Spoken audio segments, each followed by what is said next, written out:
Welcome back, everyone. Today we're going deep on the concept of the Great Reset. It's been generating quite a bit of buzz lately. Yeah. So our main source material for this deep dive is the book COVID-19, The Great Reset, Right. co-authored by Klaus Schwab, who you probably recognize as the founder and executive chairman of the World Economic Forum, Yes, very influential. and Thierry Malleret, Right. who's an economist and founder of the Global Risk Network, also at the World Economic Forum. So both of them are really deeply involved in global economics and policymaking. Yeah. I mean, Schwab is well known for advocating stakeholder capitalism, Right. and Malleret has spent years analyzing global trends and risks. Yeah. So in this book, they're trying to lay out how the pandemic could fundamentally reshape the world. Okay. You know, they're looking at potential changes in the economy, society, geopolitics, technology, and even how this could impact us on an individual level. Okay, so really kind of looking at all the levels, the Yeah. macro and the micro. Yeah, exactly. Their main argument seems to be that this isn't just about, like, bouncing back from the pandemic, but using this disruption as a chance to reevaluate everything and, Yeah. build a better future.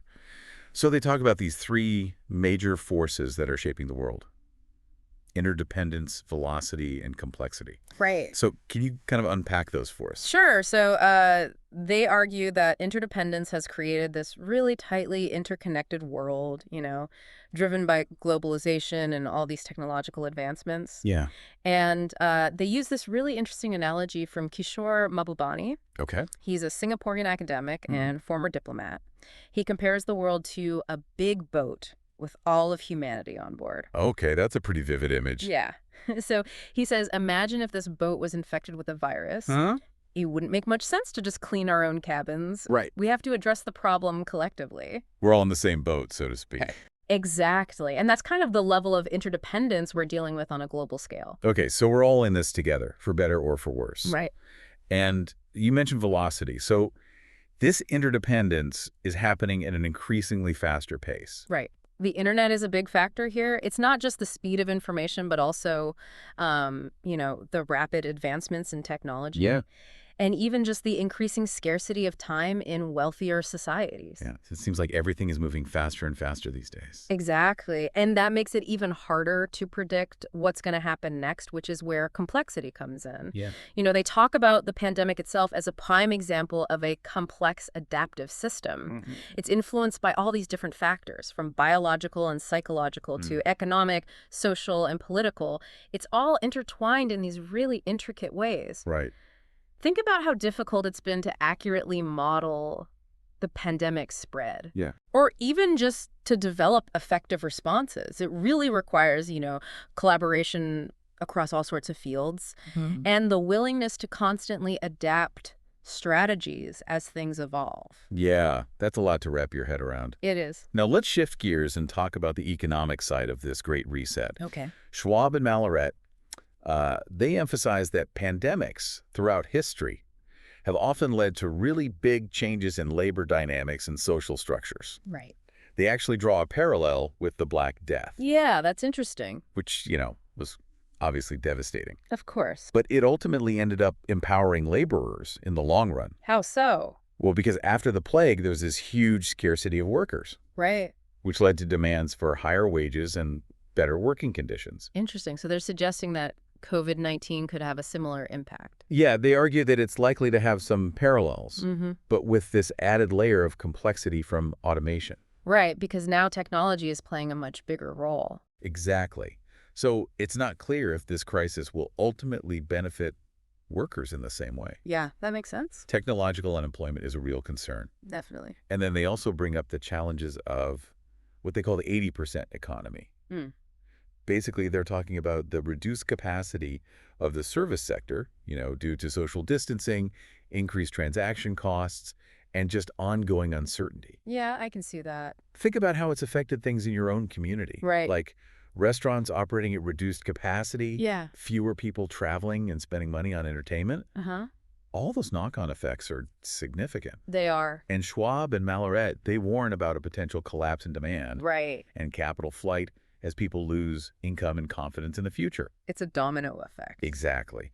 And then there's the employment landscape, which has been hit hard. Yeah. Millions have lost their jobs. Right. And a lot of those temporary layoffs could become permanent. It's a tough situation. Yeah.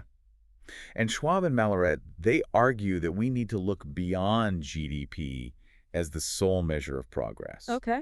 We need to factor in things like income and wealth distribution, well-being, Right. environmental impact. So more of a holistic view. Yeah. They point to examples like New Zealand's well-being budget Oh, yeah. and Amsterdam's donut economic model, which tries to balance human needs within the planet's ecological limits. The donut model, that's an interesting one. So what would that actually look like in practice? Well, imagine, your city adopting this model. Okay. It would mean making sure everyone has access to the essentials. Like food, housing. Exactly. Food, housing, healthcare, all of that. Yeah. While staying within the planet's ecological limits. Right. So this might involve changes to things like urban planning, transportation, consumption patterns. So a pretty radical shift in thinking. It is, but Yeah. they believe it's necessary for a sustainable future. Now, another big area they delve into is the massive fiscal and monetary policy response we've seen to the pandemic. Right. Governments and central banks all over the world have been pumping trillions of dollars into the economy. Yeah, through stimulus packages, quantitative easing, direct cash transfers. It's unprecedented. It is. Yeah. And Schwab and Malleret, they think this increased government intervention might become the new normal. They point to things like Germany's bailout of Lufthansa, Right. which came with conditions like limits on executive pay and dividends. So suggesting a potential shift in the power dynamic between governments and corporations. Yeah, exactly. Interesting. And they also explore concerns about inflation, especially with, all the talk about modern monetary theory and helicopter money. Right. Those are some controversial ideas. They are. So just to kind of recap, modern monetary theory basically argues that governments that control their own currency can essentially print money to finance spending without causing inflation, as long as there's unused economic capacity. Okay. Helicopter money takes this even further Right. by proposing direct cash handouts to citizens to boost demand. So both of these ideas are pretty risky. They are. They come with potential downsides like uncontrolled inflation Yeah. or a loss of confidence in the currency. A gamble. It is. They also discuss the possibility of what they call a Japanification of the global economy. What does that mean exactly? So they're talking about low growth, low inflation, and high debt. So kind of like economic stagnation. Yeah, essentially. Absolutely. And of course, the pandemic has raised questions about the future of the U.S. dollar as the global reserve currency. Right. Will it maintain its dominance? That's the big question. They point to factors like rising U.S. debt and the potential rise of alternatives like the Chinese renminbi Right. or digital currencies. There's a lot of uncertainty there. Definitely. They argue that the dollar's status really hinges on trust in the U.S. economy and its ability to manage its currency responsibly. Yeah, that makes sense. Now, moving on to the societal reset. Okay. Schwab and Malleret emphasize that the pandemic has actually made existing inequalities worse. Right. The idea that COVID-19 was a great leveler just hasn't turned out to be true. Yeah, it's been anything but. The reality is that people in essential jobs, often low-wage earners, Right. have faced the highest risks. Yeah. It's really exposed the gap between a job's value to society and its economic reward. Yeah, a lot of essential workers are not compensated fairly for the risks they take. Exactly. It's also highlighted the gaps in our social safety nets, Right. leaving many people struggling to cope with job losses and economic hardship. It's been a tough time for a lot of people. It has. And they believe this raises some fundamental questions about our social contract and the need for more inclusivity and support for those most affected by the crisis. Yeah, we need to rethink how we take care of each other. Definitely. And they predict there could be increased social unrest stemming from unemployment, economic anxieties, and this growing sense of inequality. People are feeling the pressure. They are. And they suggest we might see a resurgence of progressive taxation policies, Oh, interesting. similar to what happened after World Wars I and II. Okay. They also predict an expanding role for governments in the economy and a potential shift towards stakeholder capitalism. So moving away from just focusing on shareholder profits. Exactly. It's about considering the interests of all stakeholders. Right. Employees, customers, suppliers, the communities they operate in. So more of a holistic approach to business. Yeah, it's about redefining corporate responsibility to include social and environmental impact alongside profits. That would be a big change, It would. but a potentially positive one. Yeah, they seem to think so. It's also about recognizing the role of, youth activism in driving social change. Oh, yeah, for sure. This generation, they're digitally native. They really understand how interconnected our world is. And they have much less tolerance for things like inequality and environmental damage. Yeah, they're inheriting all these problems. Right. So they're a powerful force for shaping this great reset. Yeah, they're going to be the ones who have to live with the consequences. Exactly. Now, shifting gears a bit to the geopolitical landscape, Okay. Schwab and Malleret argue that the pandemic has basically accelerated some existing trends, Like what? like the decline of multilateralism and the rise of nationalism. Okay, so kind of a retreat inwards. Yeah. The pandemic has shown how dangerous it is to retreat into these national silos when we're facing global challenges. Right. That lack of cooperation has made it much harder to respond effectively to the pandemic. Yeah, it seems like global cooperation is more important than ever. It is. And they also talk about the shift in global power dynamics, from west to east. Right, with China's growing influence Mhm. and the emergence of what they call a multipolar world. It's not just one dominant power anymore. Right, it's becoming more distributed. But this power transition is creating tension, as we've seen with the U.S. and China. Yeah, that rivalry seems to be intensifying. It is, and they warn about the risks of this rivalry. It could potentially lead to conflict Right. and further fragmentation of the global order. That's a scary thought. It is. And then, of course, the pandemic has also exposed the weaknesses of global governance. Right. Those institutions haven't always been able to coordinate effective responses. No, they haven't. And this lack of global leadership creates a vacuum that could be filled by competing powers. Leading to even more instability. Right, and a failure to address these critical global challenges. Yeah, we need some kind of coordinated global response. We do.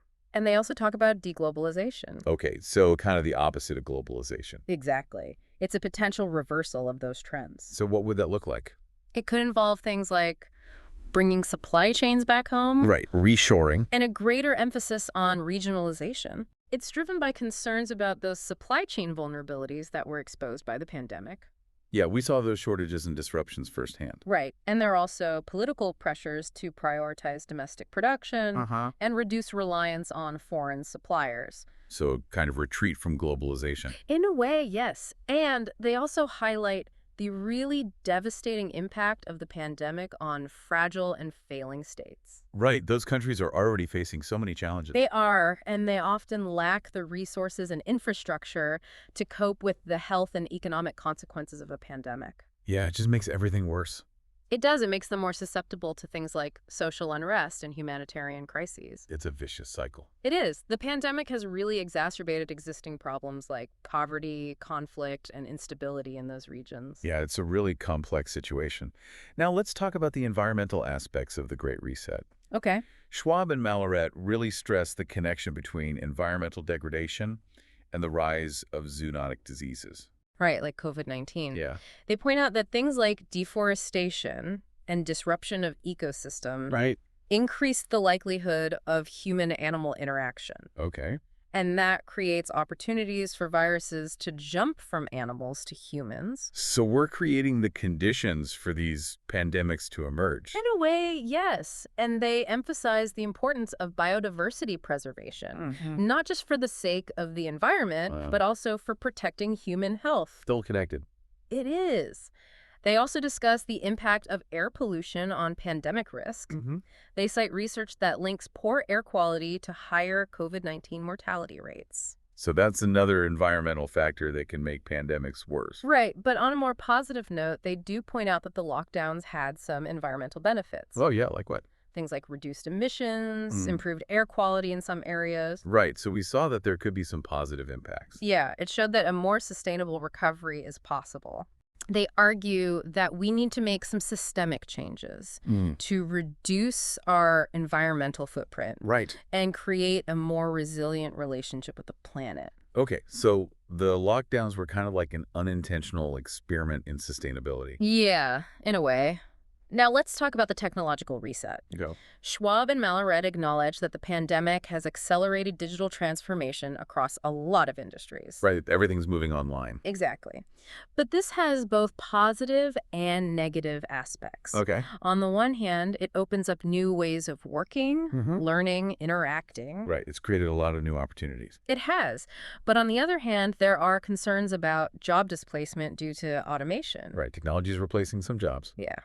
And then there are the ethical implications of technologies like digital tracing and surveillance. Oh, yeah. Those are some big concerns. They are. They talk about that trade-off between public health and privacy, Mhm. particularly with things like contact tracing apps. Right. You know, those technologies that are used to monitor the spread of the virus. It's a delicate balance. It is. And the potential for those technologies to be misused for surveillance Right. or even social control, that's a valid concern. It is. They emphasize that we need safeguards Uh-huh. to protect individual liberties Right. and prevent what they call a slide towards techno-authoritarianism. Okay. So we need to be careful about how we use these technologies. We do.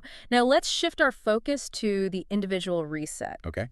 Schwab and Malleret acknowledge the profound impact that the pandemic has had on mental health and well-being. Yeah. It's been a really stressful time. It has. You know, there's been increased anxiety, stress, Right. and even the potential for long-term trauma. It's taken a toll on a lot of people. It has. The psychological toll of things like lockdowns, Yeah. social isolation, Mhm. economic uncertainty, it's been significant, It has. especially for those who already had mental health conditions. Yeah. They argue that this really underscores the need to prioritize mental health care, Mhm. you know, destigmatize mental illness, Mhm. and invest in resources to support those who are struggling. Yeah, we need to do a better job of taking care of people's mental health. We do. But they also point out that the pandemic has forced a lot of people to reevaluate their priorities, Okay. their values, and even what it means to be happy. So kind of a forced introspection. Yeah, in a way. Yeah. And for some people, this reevaluation has led to a more mindful and intentional approach to life, Okay. with a greater focus on things like self-care, Yeah. community, Uh-huh. and connection with nature. So kind of a shift away from material things. Yeah, they highlight the importance of nature for both physical and mental well-being. It's interesting how they bring that up. It is. They talk about how nature can boost immunity, Mm. reduce inflammation, Right. and promote psychological resilience. It makes sense. Right. Spending time in nature can be really restorative. It can. And they draw inspiration from concepts like the Japanese ikigai. Ikigai, what's that? It's about finding your purpose in life. Okay. You know, what makes you get up in the morning. Right. And Shinrin-yoku, Okay. which is forest bathing. So just being in nature. Yeah, immersing yourself Yeah. in the forest. Okay. They believe the pandemic may have actually awakened a greater appreciation for nature's role in our lives. Yeah, it's definitely made a lot of people rethink their relationship with nature. It has. And they think this could lead to changes in behavior, Like what? like spending more time outdoors, Uh-huh. engaging in nature-based activities, and Really? supporting conservation efforts. Yeah, that'd be great. It would. They also discuss the idea of incorporating nature into urban design. Okay, interesting. You know, creating more green spaces, Right. promoting sustainable agriculture. Okay. So really fostering a closer connection between humans and the natural world. I like that. Yeah, they think this shift towards a more nature-centric worldview could be a key element of the Great Reset. It makes sense. It does. Now, as we move towards the conclusion of their argument, Okay. Schwab and Malleret acknowledge that achieving this Great Reset, it's going to be a monumental task. Right. It's not going to be easy. It's not. It requires significant shifts in mindset, behavior, and policy. Yeah, it's a big ask. They even draw a parallel to this novel by Gabriel Garcia Marquez, Okay. Chronicle of a Death Foretold. Mm-hmm. And it's about a community that fails to prevent this tragedy Right. that they all knew was coming. Yeah. And it's all because of inertia and lack of collective action. Wow. And they argue that we're in a similar situation, you know? Yeah. We have this opportunity to learn from the pandemic and build a better future, Right. one that's more equitable, sustainable, resilient. So their message is that we can't just sit back and expect things to magically work out. Yeah, we have to be proactive. We have to make those changes happen. They really emphasize the importance of collective action, global cooperation, a willingness to, you know, embrace change Right. if we're going to address these challenges and seize the opportunities of the Great Reset. Yeah, it's a call to action. It is. They're urging individuals, businesses, governments to step up and, contribute to this process, because the choices we make today, they're going to shape the world we inherit tomorrow. And they do acknowledge, there will be resistance. Of course. There are always those vested interests that want to maintain the status quo. Right. And coordinating collective action on a global scale, that's incredibly difficult. Yeah, for sure. But it sounds like they're cautiously optimistic. I think so, yeah. They believe the pandemic has created this sense of urgency and a shared understanding of how interconnected we all are. Right. Which could actually be a catalyst for positive change. They argue that the pandemic has exposed the flaws in our current systems, making it clear that going back to the pre-pandemic normal. Right. It's neither desirable nor possible. Okay. So this is our chance to rethink our priorities, redesign our systems, and create that more just sustainable, resilient future. But, what if we fail to act? What happens then? That's the big question. And it's a sobering one. Schwab and Malleret warn that if we don't seize this opportunity, it could lead to a decline in our well-being socially, economically, environmentally. Right. Existing inequalities could get worse, which could lead to, more social unrest. Of course. Environmental degradation could accelerate, and we'd be even more vulnerable to future crises. They actually draw a parallel to the warnings of economists like Kenneth Rogoff, who cautioned about the potential for COVID-19 to trigger this major financial crisis if it wasn't handled correctly. So the stakes are pretty high. They are. They argue that the pandemic has created this sense of urgency. Like, we can't keep kicking the can down the road on these critical issues. They urge us to learn from history. Right. Citing things like the implementation of progressive taxation during past crises. Like the World Wars? Yeah, World War I, World War II. When societies face these existential threats, they can adapt and change. That's true. But there's also the potential for positive change, right? Absolutely. They highlight how Isaac Newton actually developed his theories of gravity and optics during a period of forced isolation during a plague. And William Shakespeare wrote some of his most famous works when theaters were closed because of outbreaks. Wow, that's amazing. Yeah, times of crisis can foster creativity, innovation, and a willingness to, challenge conventional thinking. So if we choose to act, what does that look like? What are some concrete steps that Schwab and Malleret recommend? Well, they outline a series of recommendations for individuals, businesses, and governments. Okay, so let's start with individuals. What can we do? So for individuals, they emphasize embracing lifelong learning. Adapting to this rapid pace of change and developing skills that are relevant in the job market as it evolves. Okay, so basically staying ahead of the curve. Yeah, and they encourage individuals to cultivate resilience, adaptability, and a willingness to, challenge the status quo. So being open to new ideas and ways of doing things. Exactly. And on a more practical level, they suggest that individuals can adopt more sustainable consumption habits. Okay, like being more mindful of what we buy. Right. Supporting businesses that align with our values and engaging in our communities to advocate for positive change. So really taking action on a personal level. Yeah, exactly. What about businesses? What recommendations do they have for them? Well, for businesses, they stress the need to move beyond just focusing on shareholder profits. Right. They argue for embracing stakeholder capitalism, where you consider the interests of all stakeholders, like employees. Employees, customers, suppliers, the communities they operate in. So a more holistic approach. Exactly. They encourage businesses to really embed sustainability into their core strategies, invest in their workforces, and contribute to building a more inclusive and equitable society. They also highlight the importance of innovation, digital transformation, adapting to the changing demands of consumers and the evolving nature of work. So staying agile and responsive to the changing landscape. Yeah, exactly. And finally, what about governments? What role do they play in all of this? They recommend that governments invest in public health infrastructure, strengthen social safety nets, and promote policies that support this just and sustainable transition to a post-pandemic world. They urge governments to prioritize education, retraining programs, and investments in infrastructure, particularly in areas like renewable energy and digital connectivity.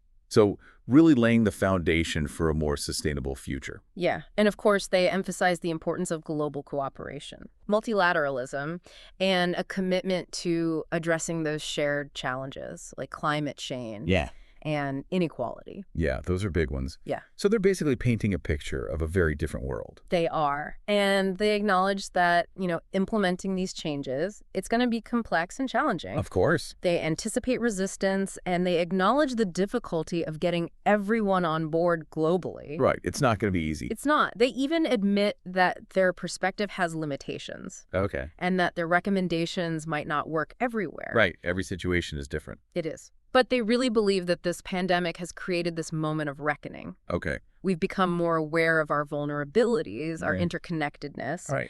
and this could actually pave the way for meaningful change. They believe that this pandemic has given us this opportunity to reimagine our world and build a better future. It's a powerful message. It is. They urge us to, embrace this opportunity with a sense of urgency, courage, and compassion. Right. They remind us that the choices we make today, they determine the world we inherit tomorrow. They argue that we have a choice, We can passively accept the forces that are shaping our world, or we can actively engage in shaping them. They believe that the Great Reset isn't about predicting the future, but about creating it. Wow. It's about embracing the uncertainty of our times and using it as a catalyst for positive change. This has been an incredibly thought-provoking deep dive. I mean, what stands out to you as the most important takeaway from all this? For me, it's the reminder that we're not powerless, even in the face of these huge global challenges. Yeah. The Great Reset, it isn't some predetermined event. Right. It's a framework for thinking about the challenges and opportunities that we have right now and figuring out how to respond. It's about the choices we make, the actions we take, the values we live by. It's about recognizing that we're all connected, embracing the uncertainty, and working together to build that more just sustainable, resilient future. If the pandemic is a catalyst for change, what specific changes are you most hopeful for? And what steps can you take, even small ones, to contribute to making them a reality? That's a powerful question for all of us to consider. Thank you for guiding us through this deep dive. It's given us a lot to think about. And to all of you listening, thank you for joining us on this journey. We hope you found it as thought-provoking as we did. Until next time, stay curious, stay engaged, and keep striving for a better future.